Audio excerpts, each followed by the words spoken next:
unbelievable. I mean, you the replies to the tweet that you put out after I didn't see it for a while, but I was getting both Wild fans and Bruins fans replying to me as if I was like one of the GMs. I was like, what the fuck did I do? Like, whatever. But well, we got to talk about it then. Like Elliott Friedman, because of Fabro going to Columbus, like rightfully so, is starting to speculate on what the future of David Jiricek might be. Things have not gone well in Columbus. That's not a surprise to anyone. Well, sorry, it's a surprise to everyone, but as it's going right now, that's not like news to anyone. I know you were super high on this kid coming out of the draft son. Where are we at right now on David Jiricek? Like, is this a guy that has value? Is he someone that could be had for a reasonable amount? Like, would you actively pursue him right now? Yeah, I mean, there's been speculation about him pretty much for the last 2 years, just given the fact that drafted 6th overall, looked like a kid that wasn't going to take a whole lot of time before he was ready to play games. Then they go out last year, they pick up Provorov, they go out and they get Severson and a couple other long-term contracts that they kept pushing. Which, I mean, just pushed him out. I think he's played 5 games this year. I don't know if he was getting hurt or just getting scratched. But, I mean, he's been and he vocalized that he was pissed off about going and playing in Cleveland in the AHL. But, I mean, yeah, he's still got immense value. He hasn't done anything in the NHL that would make you, think that maybe, it was a bad pick at 6. I mean, he's 20 years old, 6'4", 200-pound right shot defenseman, tons of offensive upside. And he decides to be physical and defend. He is a really good two-way defenseman.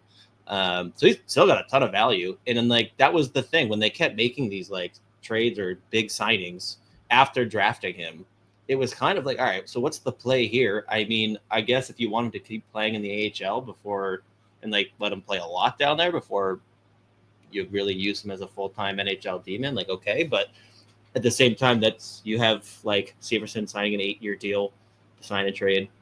I mean, Provorov had a couple years left. When you bring him in, he has to be wondering what his own future is, and I'm sure he's pissed off. So, and again, he said so. His agent came out last year, talked about how pissed off he was, and I know they were pissed about that coming out because it leaked first, and then the agent was like, "Yeah, he is pissed off about it." Everyone's like, "Oh shit!" And that was just that was the pinnacle of just everything going to hell in Columbus immediately.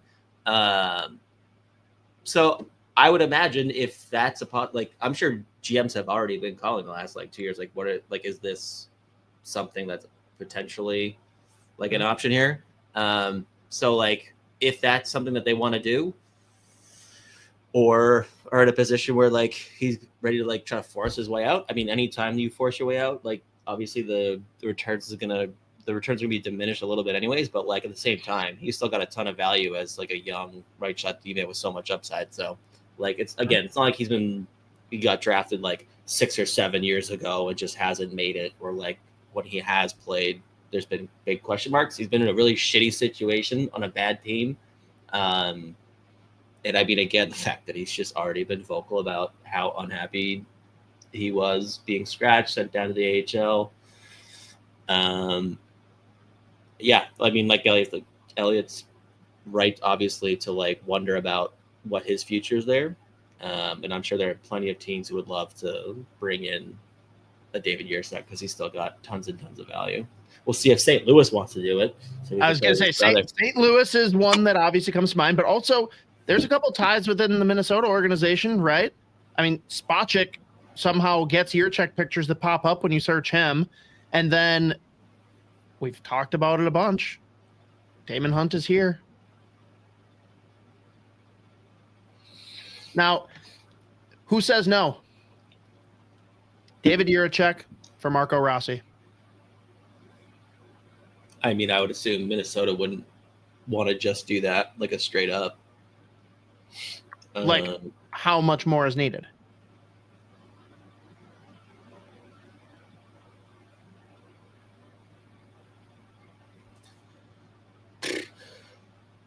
Because if they're actually like, I know it's somewhat speculative and Russo does not agree with it, but the thought is that Rossi's the odd man out. Like if they're as locked in on Yurov as they say they are, you've got Eck, like Rossi's not going to be your 3C. This is a pretty high potential return on the blue line where we keep hearing about how people are panicking about like what happened to all of our D prospects. Maybe it's not a 1-for-1, but the structure's there for something. And I do not want Marco Rossi gone, but if he's got to go, this is the type of move that I'd be interested in. Right. I mean, I guess at that point, the question that you'd have if you're Bill Guerin is like, is that going to like, is this a trade to get better right now? Because I think obviously that wouldn't be the case. Like Jiricek's played 52 games. Marco Rossi's having a great start to his year. Really popped last year for the first time. Like you're making yourself worse right now doing this. Sure. But I mean, if they're resigned to the fact that like Marco Rossi may be the odd man out here, like picking up a D prospect that again, like you look at their D pool, almost entirely made up of like left shot defensemen, and not a ton of them, or especially the ones on the right side, don't have the same profile as Jiricek. Yeah, that'd probably be something that you'd be interested in bringing back. But, you know, I don't know. It's tough because I'm sure at the same time Columbus would be like, we would want more as well. It's a weird, I don't really know. That sounds like a good trade. Right. Basically, it's the Zucker trade all over again. Both sides were like, I don't know, I want more back. Okay, that probably lands as a pretty solid trade. Right.